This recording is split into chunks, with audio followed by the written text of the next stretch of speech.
Good Thursday morning, everyone. Welcome back. You're watching the Kaiser Report. I'm John here with Kaiser on the couch one more time to talk to you about a week that has gone by so far to Thursday, and a lot of things to have to unpack for an entire week. But here we are at what the Christian societies call Holy Thursday, and we're here preparing for Easter as we talk today, and we'll have a little synopsis of what Holy Thursday is all about at the end of this broadcast, or near the end of this broadcast. So stay with us until you get to see that. And just in case you were wondering about why Holy Thursday is called Maudlin Thursday and so on in the Christian faith. So stay with us, and we'll get some of that out to you. But let's go into what's going on currently with our Democratic little fits that they're throwing over this MS-13 gang member that they so badly want back in the United States so he can do some more harm here and there. You know, the Maryland father that it all came out yesterday. Just exactly what that Maryland father was made up of. So let the senator go down there, and now we have a whole pack of Democrats that are going to take a junket to El Salvador to get involved in getting a gang banger released and brought back into our country after we had to expel him for many, many reasons, not by a mistake, and he was not gathered up in an unmarked van, and so on and so on. Mainstream media has taken this thing so far afield that it's confusing to even wonder why the media behind these nutbag Democrats that think that we need them back for a vote, I don't believe that is putting our citizenry in harm's way, and they know it, but they still continue to want to make an issue out of, look what bad Donald Trump did. They'll have somebody come in and murder somebody just to make their point and get their points across. It's almost sickening. And speaking of MSNBC, they had Walls on again, and this guy, he was on, I think it was April 15th, tax day, that he showed up there and made, a disastrous speech one more time. This guy is a lunatic, and how anybody can even consider voting for this guy in the future. They need mental help, and a lot of it. Let's take a look at what he had to say.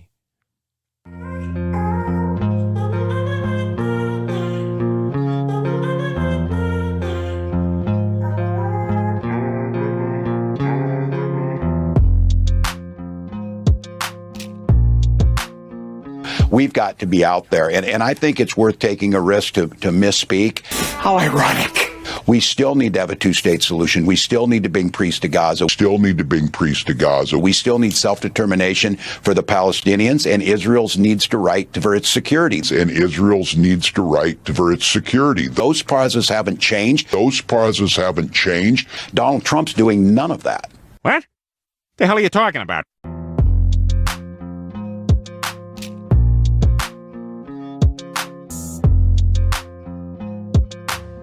I think it's worth it to take questions unscripted, unscreened, standing in front of people, because I think they're hungry for that. And I think Vice President Harris, her presence in those moments, I watched it, she is winning folks over. Just do more of it. You just don't get it, do you? Well, Tampon Tim is not giving up. He's just going to make the rounds and be welcomed in by the likes of MSNBC, who we all know what their proclivities are as far as tainting the news and making you believe in untruths and propagating the people who are passing the untruths around like balloons. So this guy Garcia, did the left really want to pick this hill to die on? Because everyone now knows exactly who this guy is and what he was capable of, and also that he missed court appearances for traffic tickets. So what makes you think that he was going to show up in court for a deportation hearing? It's just not going to happen. And they knew it. They found him. He was in the presence of other gang members when he was arrested. He wasn't scooped off the street trying to pick up his children from school, as the media reported to you. It all came out yesterday in an avalanche. And if I were the senator that is down there trying to meet with the president of El Salvador to get this guy released, I would say I would be embarrassed over that. But this guy is just going to double down on it and continue to go along with whatever. I don't know. But that's a hill to die on. They've chosen it, and I hope it backfires on them. They walked into a major trap right there, and we're too stupid to realize what a kind of a trap they were walking into, because they did it with their own misinformation. They did not have all the facts. They didn't sit down with anybody before they made this crusade their hill to die on.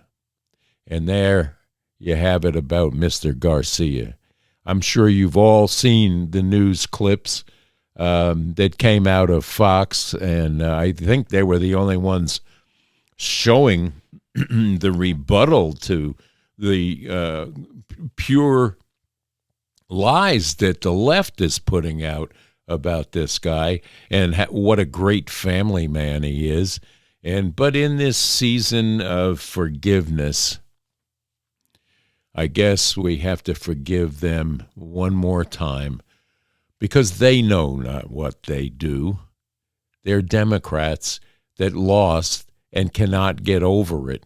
So they're going to reorganize and make themselves look even sillier than they have looked in the 8 years of Obama and the 4 years of we think it's Biden, but now it's coming out that he didn't make very many of these decisions. It was made for him by bureaucrats with an auto pen. So there you go. That's part of that. So that brings us to, what did the girls going into space for 11 plus minutes accomplish? They claim they were doing scientific experiments. How do you do that in 6 or 7 minutes that you were out of the atmosphere, or even 3 minutes is what the truth of it is? And then they come back and they want to call themselves astronauts? That's a little stretch of the imagination right there. They're clowns. They know it. And this King woman is out now, a little miffed that she's not being referred to as an astronaut, because they accomplished something. But what was it that they accomplished? Because if you know, please give me a comment below and let me know what it is that they accomplished in their 3 to 4 minute stint in the other side of our atmosphere for weightlessness and then back to Earth, supposedly. There's an awful lot coming out now about the staging and the Hollywood trickery that was used in making you believe that these people actually did something and accomplished something other than a few giggles. And yes, it was a ride. You did not fly the machine. You did not do anything. You weren't allowed to touch buttons. If it at all happened, we know that now. So come on. You did a Hollywood stunt. It was a nice PR piece, and that's it. Don't call yourself astronauts because you're not. And you followed the path of Alan Shepard? I don't believe that that's true. But take a look here.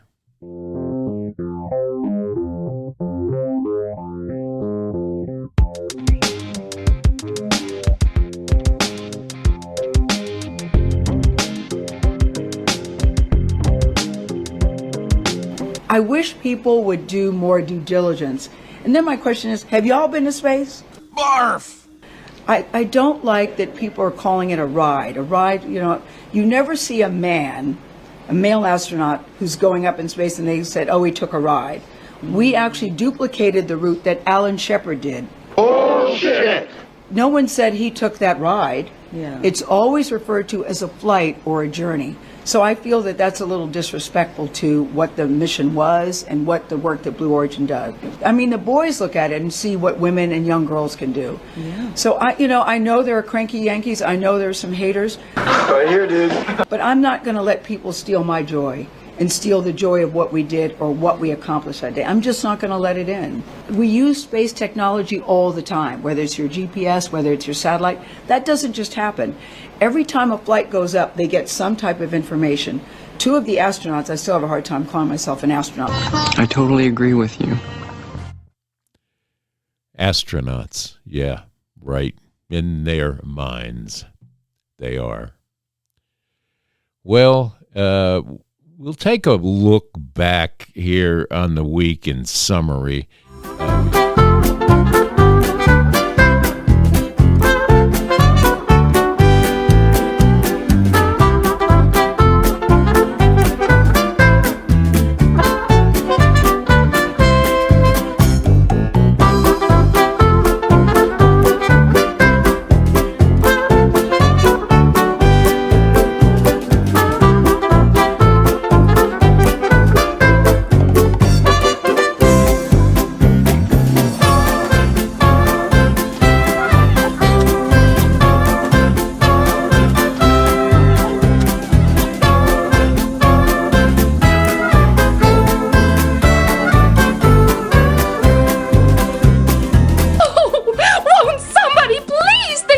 MS-13 criminals.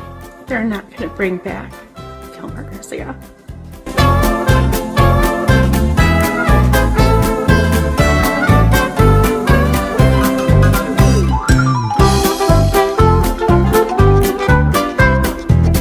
Shocked. We're all shocked.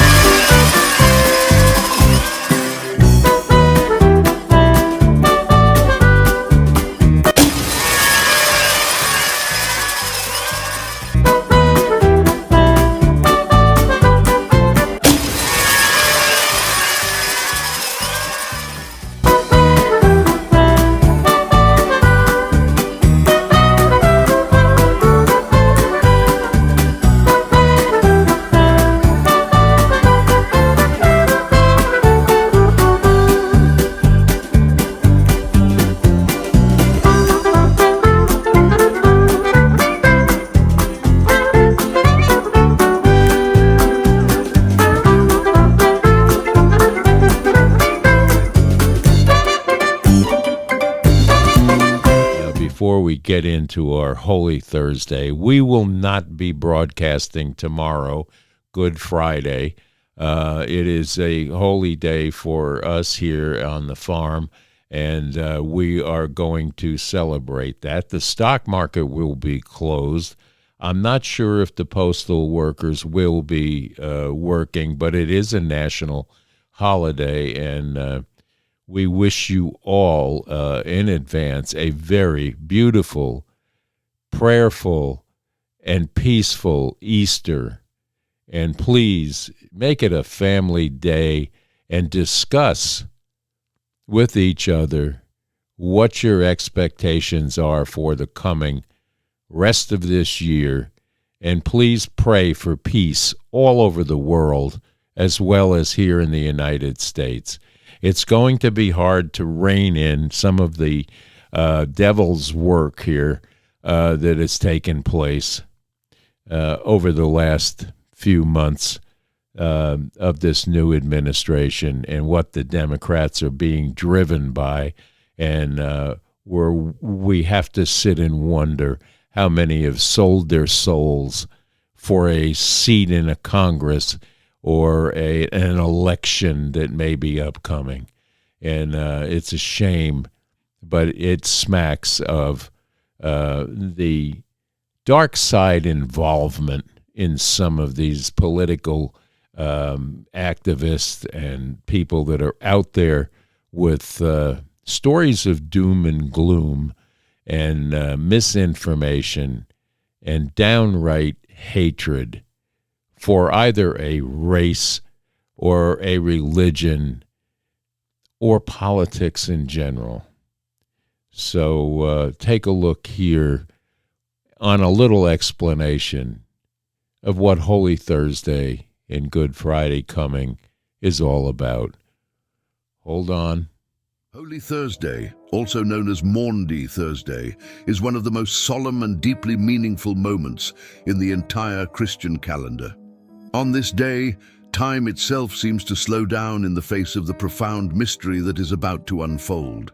It marks the eve of the crucifixion of Jesus Christ, a moment when the final teachings, actions, and words of the Master carry a weight that transcends centuries. Within the liturgy of Holy Week, it is on this Thursday that the Paschal Triduum begins, 3 sacred days that encompass Christ's passion, death, and resurrection, considered by Christians the very summit of faith.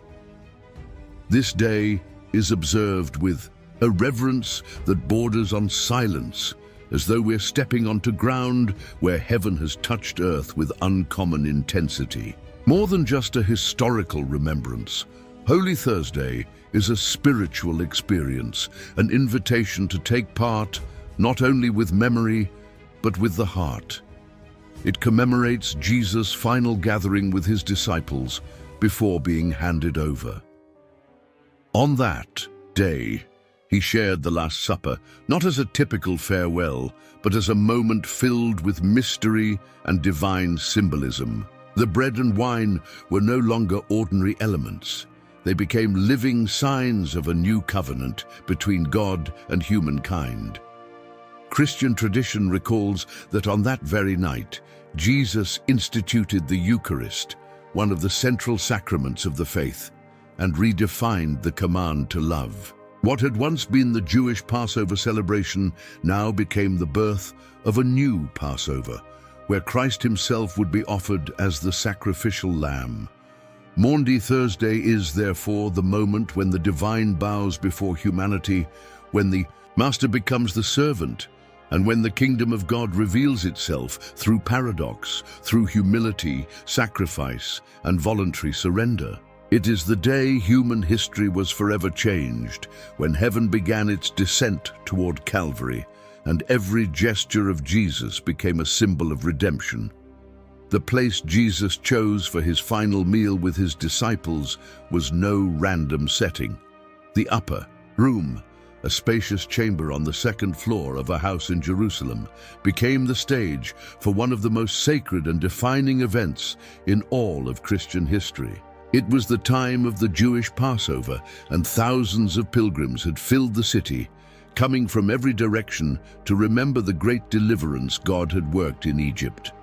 Tradition required families to gather and eat the Passover lamb, recalling the night when the angel of death passed over the homes marked with blood.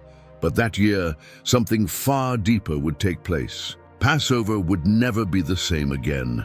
Jesus sent 2 of his disciples ahead to prepare everything: the room, the lamb, the wine, the bread, and the elements of the ritual meal.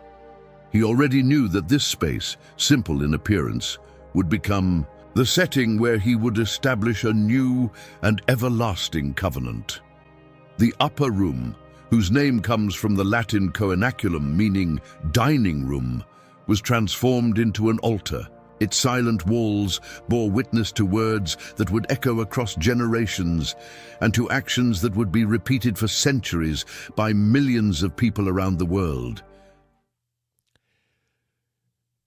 It is a very solemn time of year, and it's a prayerful time of year as Christ put his life on the line for our sins, and we need to realize that God is ever loving and ever caring for his children, and we are all God's children, even the bad side of things and the people who do wrong have been led astray in some cases, and we know that the devil is at work every day, every hour, while you sleep, trying to get a foothold in a country that was founded on Judeo-Christian policies and a backbone for the Christian community.